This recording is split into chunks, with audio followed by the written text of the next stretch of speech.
What we are starting with or continuing on with is reflections. Reflection across the x-axis and reflections across the y-axis. And whenever we apply a reflection across the x-axis, the general form is going to be negative f of x. We're going to put a negative in front of that function and apply it through it. Reflection across the y-axis, the general form is going to be f of negative x. So if we reflect across the x-axis, it's negative f of x. When we reflect it across the y-axis, it's f of negative x. We're going to use these general forms to be able to do these reflections across the x-axis or the y-axis. Set it up, apply it, and that is it.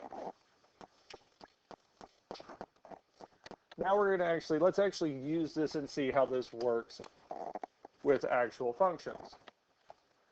So if we look at this first one here, let f of x equal the absolute value of x plus 3 plus 1. We want to write a function g whose graph is a reflection in the x-axis of the graph of f of x.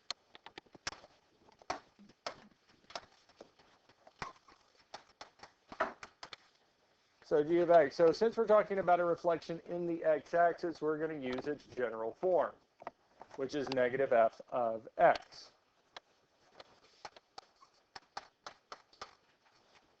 So we set it up just using the general form. General form is negative f of x. And that's where we're starting. Questions on this so far?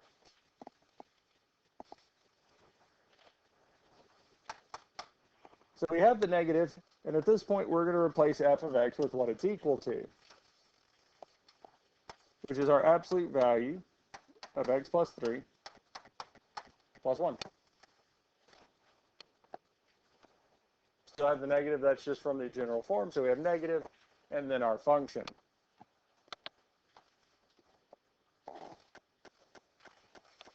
Now we just need to simplify once we get it written here. And to do that, we're going to distribute this negative through the entire function, the entire expression. So the first thing we're going to multiply the negative by is the absolute value of x plus 3. Now we're not actually going to distribute through the absolute value. The negative just goes out front.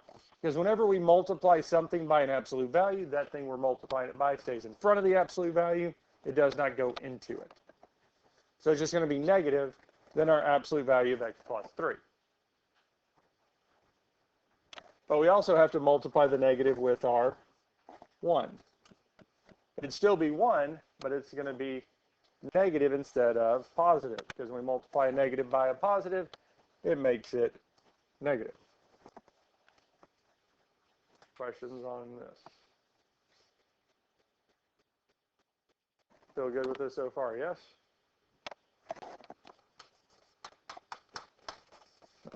That's it. We reflect it across the x-axis. That's all we have to do.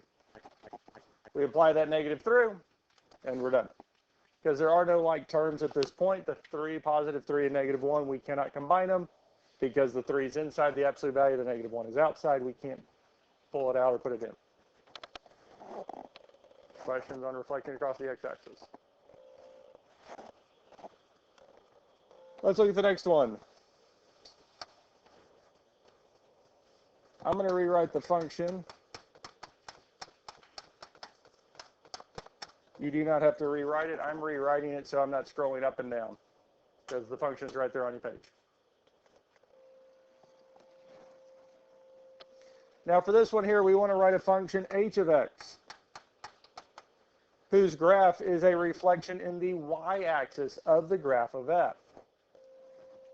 And again, we're going to go back to the general forms. The general form for a reflection in the y-axis is f of negative x.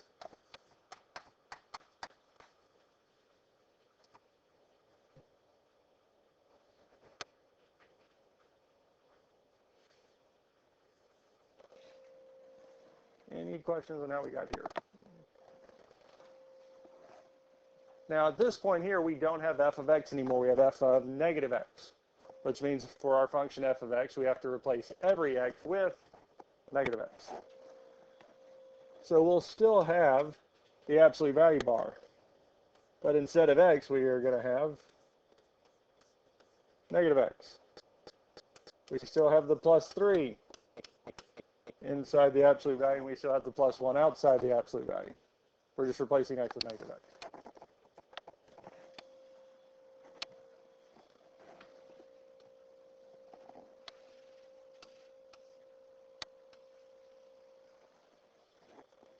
Do we have any number in front of that negative x? Anything in front of that parenthesis? No. If we did, we would multiply. We would resolve that there. Since there's not, we just drop those parentheses, giving us the absolute value of negative x plus 3 plus 1. And just like the previous one, there are no like terms to combine, nothing to simplify. So once we reflect it across the y-axis, we get the absolute value of negative x plus 3 plus 1.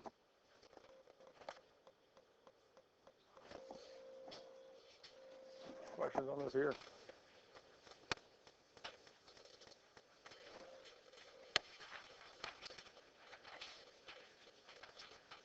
We'll look at 2 more of these with reflections across the x, across the y, just so we can kind of see a few more of these, see how these work.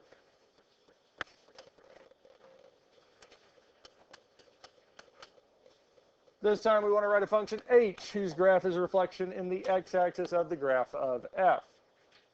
Going to start h of x equals, our general form for reflection across the x-axis is negative f of x. This is our starting point.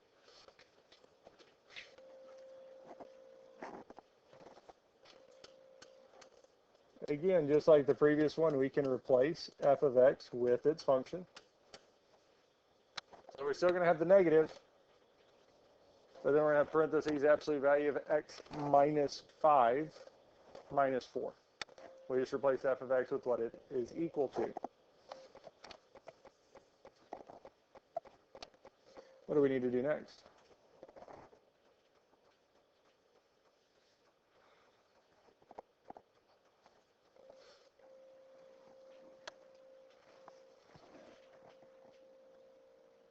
We do need to simplify these parentheses. We need to distribute this negative through. Now, when we multiply this negative by the absolute value, that negative sign just stays out front. Not so much because it's a negative, but when we multiply something by the absolute value or an absolute value expression, that number or sign or term is going to stay out front. We're also going to multiply that negative by the negative 4. Negative and negative make a positive, so it's going to be plus 4.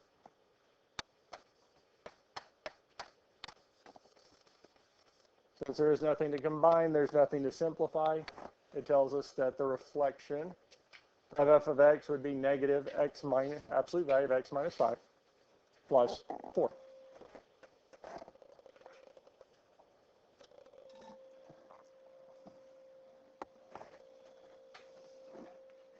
Questions on this here? Questions on anything we've done so far?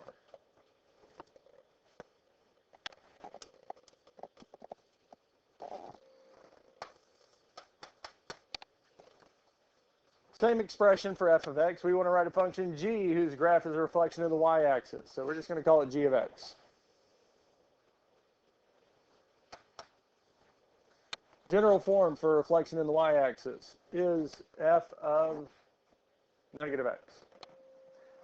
And really the f part's just telling us which function we are applying it to.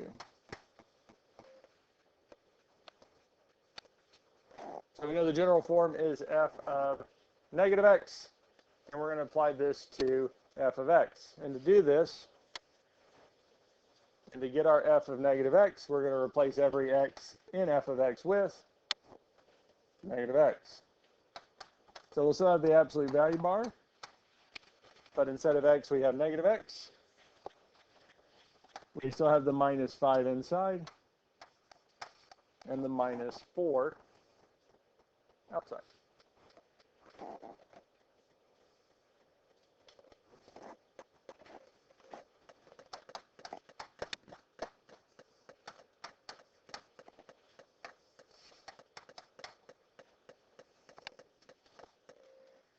So g of x equals the absolute value of x minus 5 minus 4, and that is it.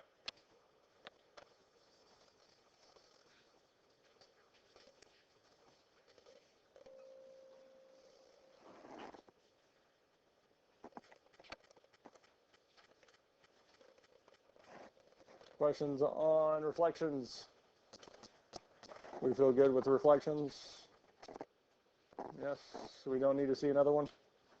We feel comfortable doing a reflection across the x-axis, reflection across the y-axis? Yes? Okay. Because if we feel comfortable with this, we will move on. Horizontal stretch and shrink and vertical stretch and shrink. Let's look at vertical stretch and shrink first. Whenever we stretch or shrink a function vertically, we're going to use the general form a times f of x, where a is the amount that we stretch or shrink the function by. Now, it doesn't matter if it's a stretch. It doesn't matter if it's a shrink. The value of a is that stretch or shrink. So if we stretch it vertically by a factor of 3, a is going to be 3. If we shrink it vertically, have a vertical shrink of, say, 2/7, a is 2/7. A is exactly what that number is. We replace a with that amount. And that is very nice with vertical stretch and shrink. We just plug that value in for a, simplify, and we're done. Horizontal stretch and shrink. Now, they tell us it's y equals f of ax. I think it's going to be better mark that out. Let's say f of bx. F of bx is going to be our general form.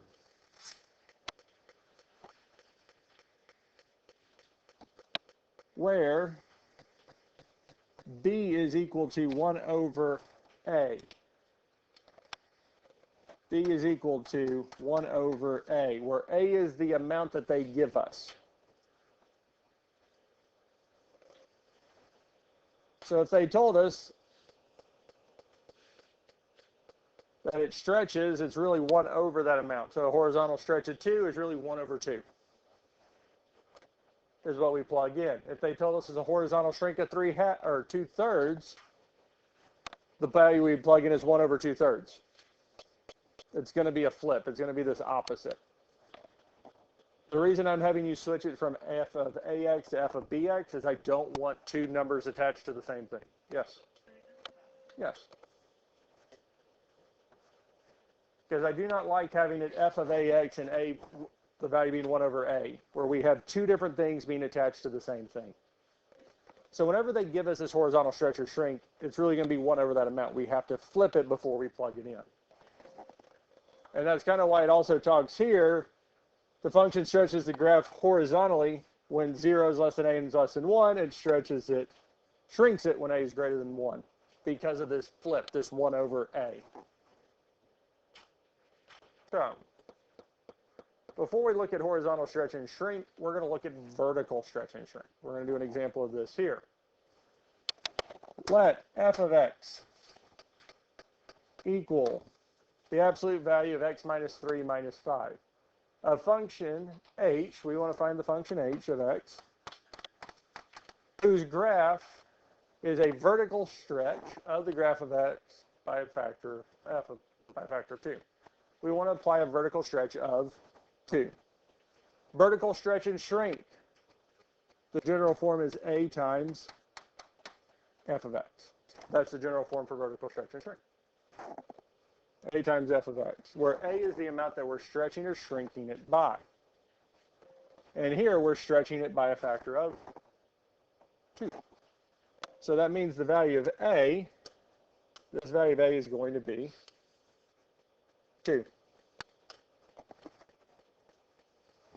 Questions on how we found a? Now we still have f of x, we still have that same function. We haven't done anything inside the parentheses.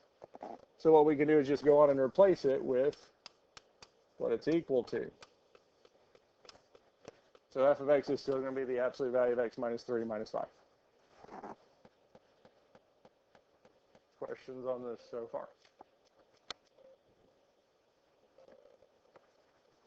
Now we just need to multiply it all by our vertical stretch, that factor of 2.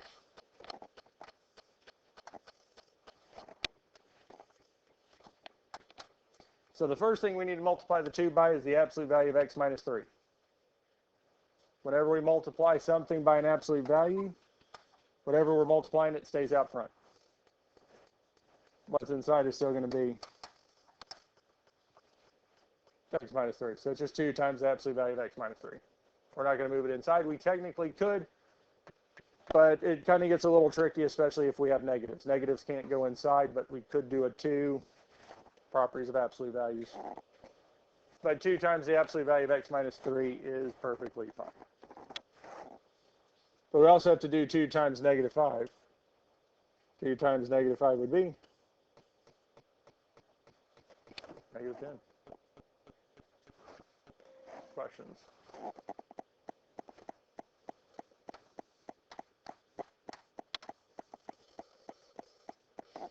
So we just multiply everything by 2.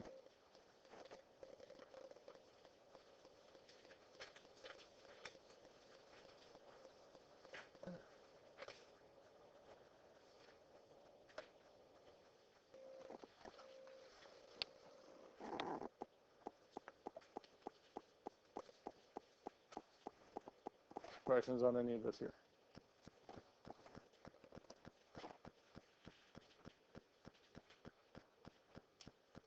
You're ready for the next one? Yes. Let f of x be the absolute value of x minus 3 minus 5. We want to write a function h, or a function g, whose graph is a horizontal shrink of the graph of x by a factor of 1/3.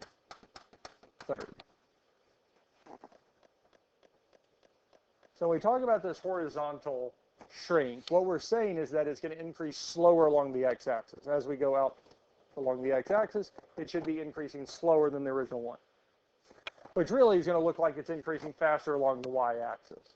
That's kind of what it's doing for horizontal stretch or shrink. And because we're talking about horizontal stretch or shrink, the general form is going to be this f of bx, where b is equal to 1 over a, 1 over the amount that we were given.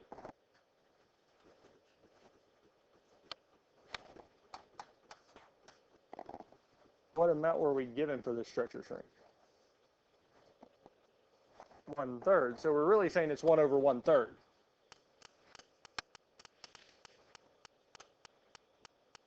One over 1/3 is 3. Really what we did is we took that fraction and flipped it. 1/3 flips to 3 over 1, or just 3. That's really all we're doing with this here, is we're flipping it. So the amount that we're plugging in for b is going to be 3. Questions on this here? Thank you.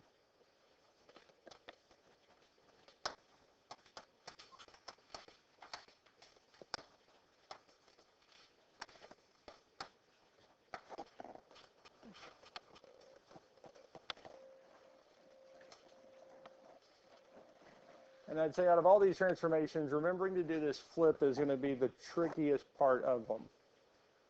Because really we're just taking that value, flipping it, plugging it in. Now what we've done do with this here is similar to what we've done with the rest of them.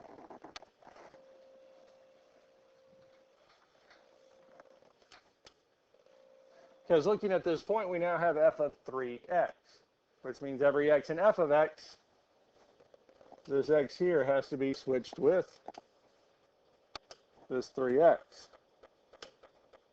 So when we plug this in, we evaluate this here, we'll still have the absolute value. But instead of x, we're going to have 3x minus 3 minus 5.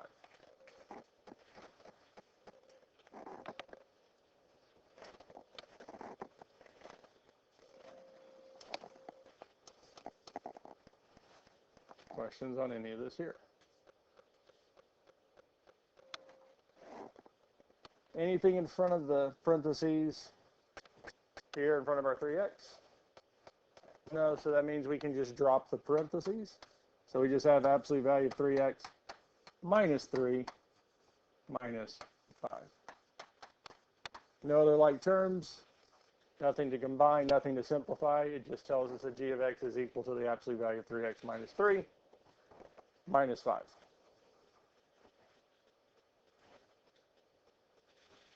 That's it.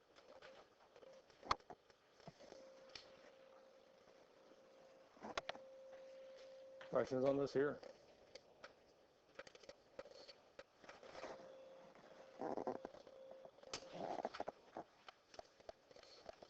We'll do 2 more of these vertical stretch and shrink and horizontal stretch and shrink. We'll do at least 1 more of each. We want to write a function g whose graph is a horizontal stretch of the graph of f by a factor of 5.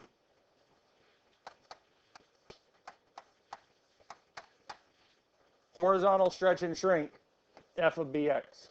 That is the general form. That's where we're starting for this here.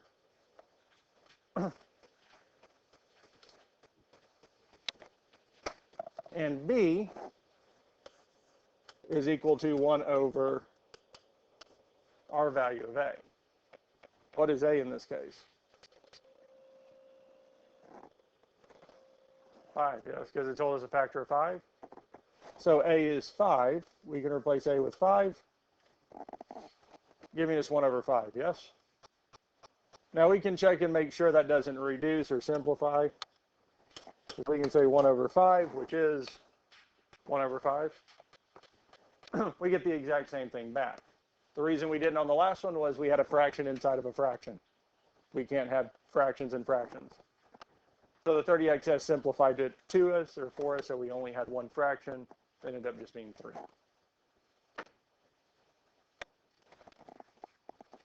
But it does give us the value of b. b is now 1/5. So we have f of 1/5 x.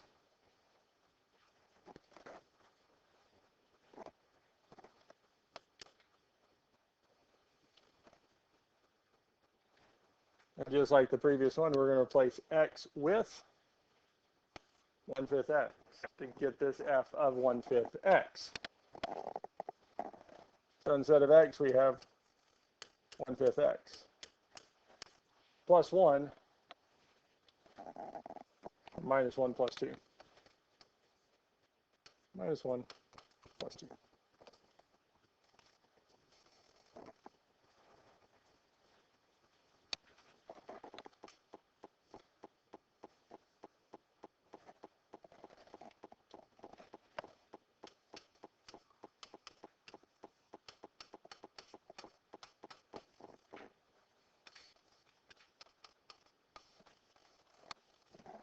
Nothing in front of the parentheses, so we can just drop them.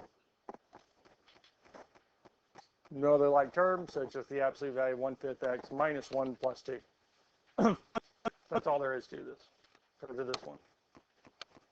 Questions on this here?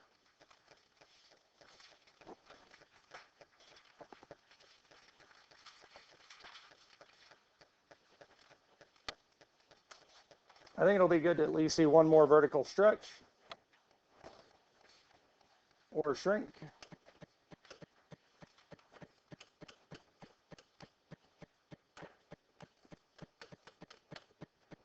Write a function h whose graph is a vertical shrink of the graph of x, f, by a factor of 0.25. Vertical stretch or shrink is a times f of x, where a is the amount that we're stretching or shrinking the function by. For us here, the amount we're shrinking it by is 0.25, yes?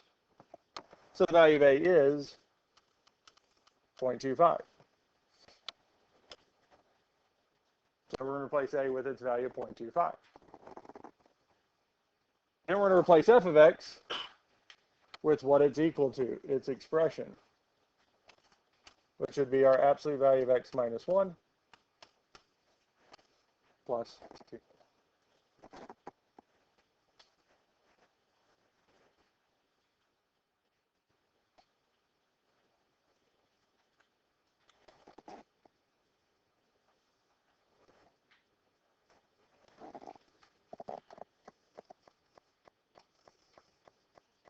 Now we need to distribute through each term.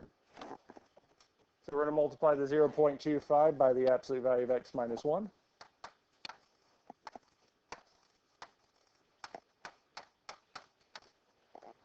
Which will give us 0.25 times our absolute value of x minus 1.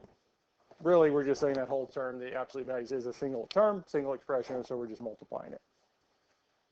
If it wasn't absolute values, we'd multiply it by the x and by the negative 1. We'd multiply through. The absolute values are what's stopping us. We're also going to have to multiply the 0.25 by our 2. We know it's going to be positive because 0.25 is positive, the 2 is positive, it's got to stay positive.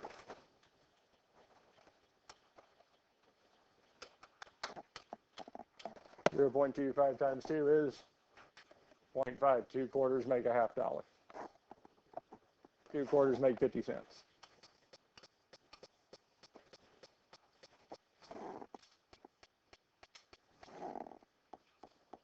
Any like terms? No.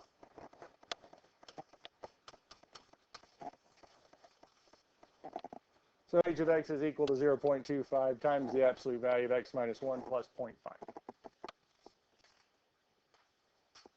Questions on this here?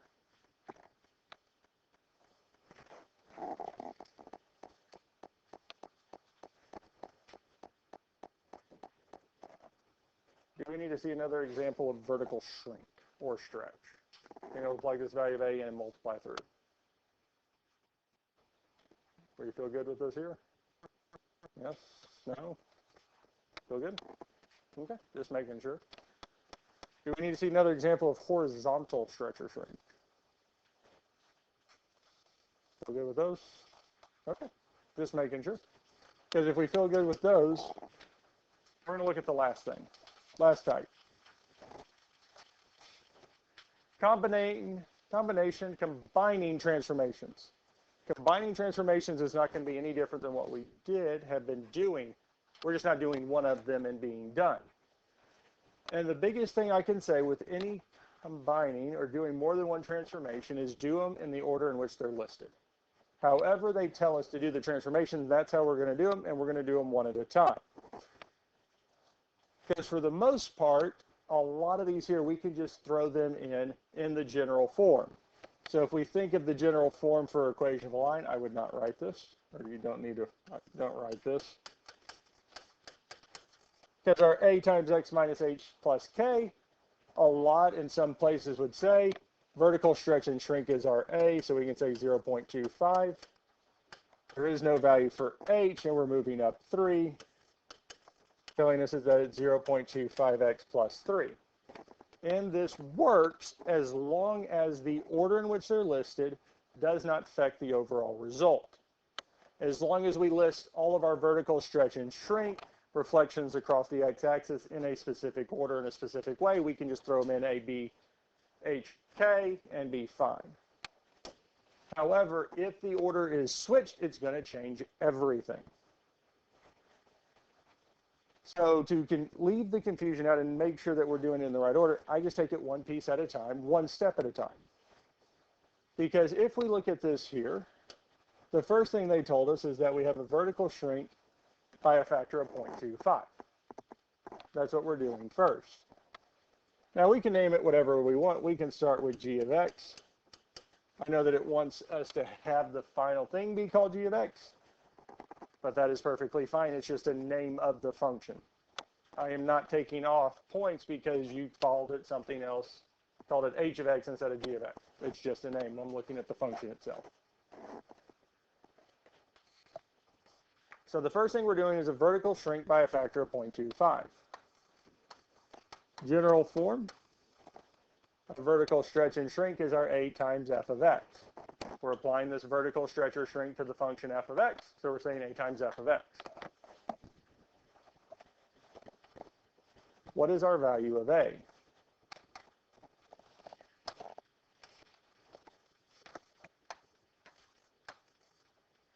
$0.25, yes? So we'll replace a with 0.25, and we'll replace f of x with its function, which is x.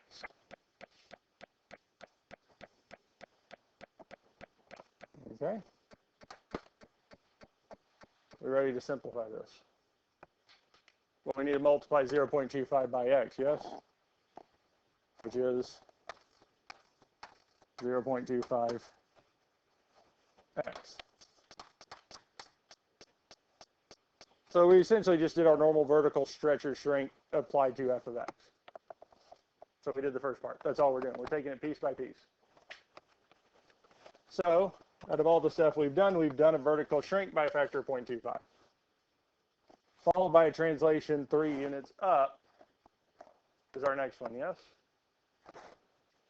And we can call this new one h of x. Now the general form for a vertical translation, we were saying it's f of x plus k, yes? Are we still applying it to the function f of x? No, that's just a name, right? F of x is a name. What are we wanting to move up 3? The one we just did the transformation to, yes? So really I can say this is what? G of x plus k? F of x, g of x, m of x, n of x, it's just a name. It's saying what are we applying the transformation to? We're not applying it to f of x anymore, we're applying it to our g of x, the one we did transformation. You kind of see that? Again, f of x, all of these are just ways to name a function. All we're doing is saying we're taking that 0.25 and applying a vertical translation up 3. So that means the value of k is 3. And it would be positive because we're moving up. Our g of x.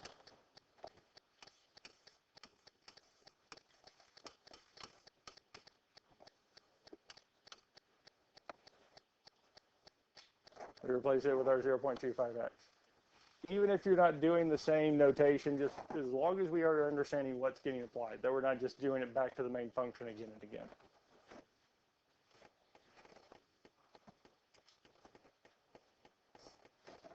Anything in front of the parentheses for our 0.25. So it's just 0.25x. 3 is still positive, so we get 0.25x plus 3.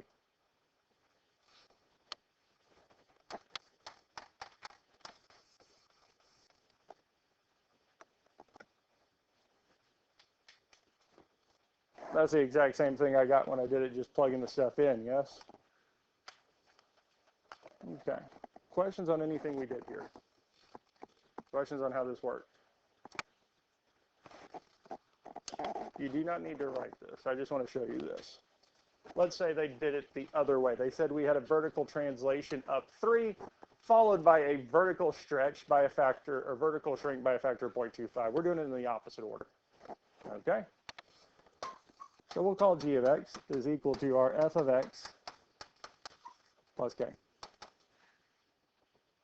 F of x is still just x. Our k value would be positive 3, telling us that translating the graph up 3 gives us the function x plus 3. Okay. Now we're going to apply a vertical shrink by a factor of 0.25. General form for this here, a times f of x, a times our function. We get this here. Our value of a is still 0.25. G of x is x plus 3. And now we need to multiply through. Now our 0.25 times x would be 0.25x, yes? Well, that's the same. That's not any different, right? And then what would we have next? You would have what? Plus 3?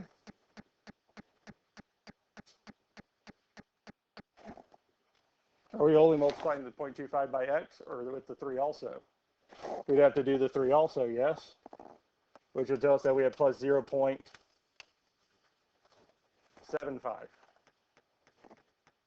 So just by switching the order in which we did these gave us an entirely different equation. That's why I say order matters. It's important. It is and it isn't. because as long as I set the problems up and give them to you in such a way that they don't interact with each other, we can just throw them in for A, H, and K, simplify and good. But if they are not put in that order, it does not give me the same equation. We kind of see that there.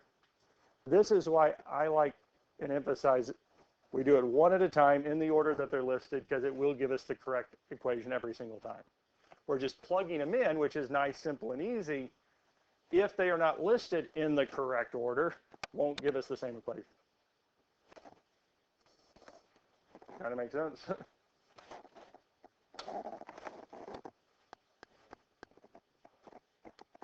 One more. We're going to look at one more. Let the graph of G be a translation 6 units down, followed by a reflection in the x-axis of the graph of f of x equals the absolute value of x.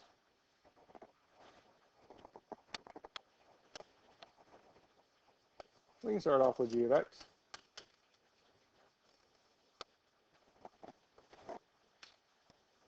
Now the first thing we're doing is going what? Down. Double. Yep, 6. General form, f of x plus k. If it does help you to write f of x each time, that's fine, but as long as you're applying it to the correct function. As long as you're applying it to the one we just did it to, or in this case, we are applying it to f of x. And here the value of k is 6. Positive or negative? Negative because we're going down.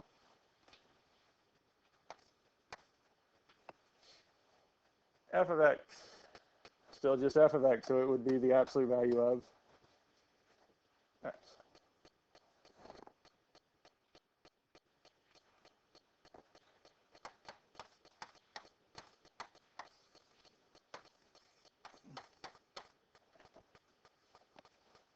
Simplify, so we can drop the parentheses around the absolute value, just absolute value of x. We're not going to write plus negative 6, we're just going to say minus 6. Down 6, we did that, we got that finished.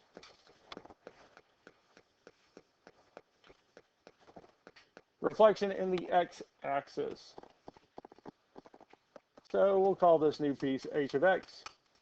Reflection in the x-axis is normally our negative f of x.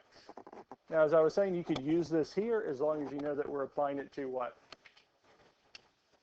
Absolute value of x minus 6, not the original. Proper notation would say that we would need to say negative g of x because we're applying it to g of x, not the original function f of x. But the biggest thing at this point is that you understand what we're applying it to when you're writing it, okay? Proper notation would say that we have to say negative g of x because we're applying it to g of x. If you write negative f of x and you know we're applying it to the absolute value of x minus 6, not the absolute value of x, that's fine.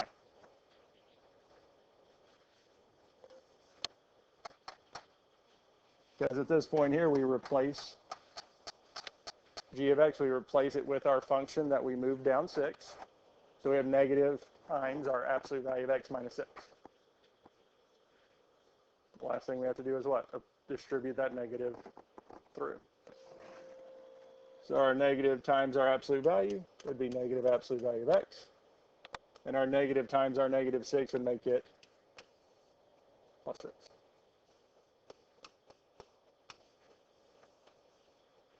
And that would give us our h of x is equal to negative absolute value of x plus 6. Questions?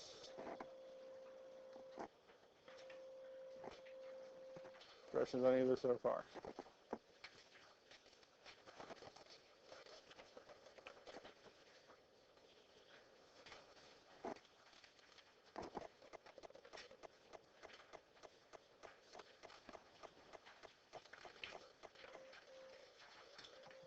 And that is okay. 3 through 6.